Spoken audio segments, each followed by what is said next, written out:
Apre de finestra, fammi faccia Maria, che sto in mezza via, sperando che ci parla, cioè spera di parlarci.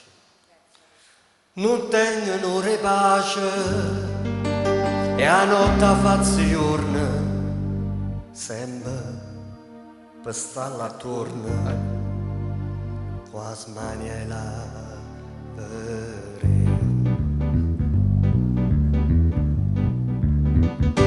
Oi Maria, Oi Maria, quando suona ci versa per te, fammi dormire, abbracciato un po' con te. Oi Maria, Oi Maria, quando suona ci versa per te, fammi dormire.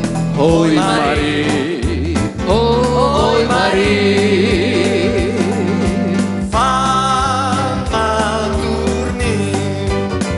Oi Maria, Oi Maria.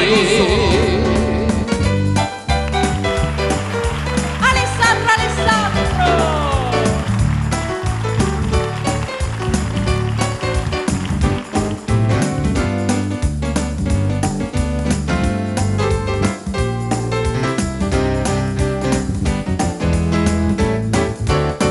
Oi Maria, Oi Maria, Oi Maria, quando suona caccia versa per te, fammi dormire. Oi Maria, Oi Maria, Oi Maria, Oi Maria.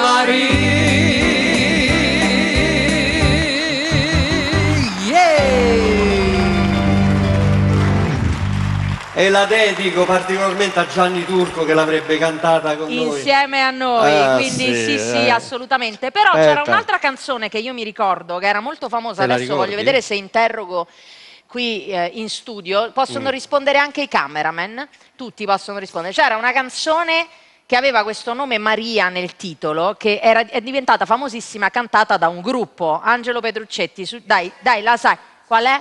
Aia. No, no, è più nazional popolare. Più nazional popolare, bravissimo. Vado? Ti ricordi quella canzone dei ricchi e poveri? Dei ricchi e poveri che cantavano a Ah? Mamma Maria. Come Eccola. faceva, te la ricordi? Ma come in fa Vai, maggiore, vai, la facciamo. Vai con le mani anche voi, vai. Un gatto bianco con gli occhi blu, un vecchio vaso sulla TV, nell'aria il fumo delle candele, due guance rosse, rosse come mele, è un filtro contro la gelosia, è una ricetta per l'allegria, legge il destino ma nelle stelle, e poi ti dice solo cose Tutti belle. dai! Mamma,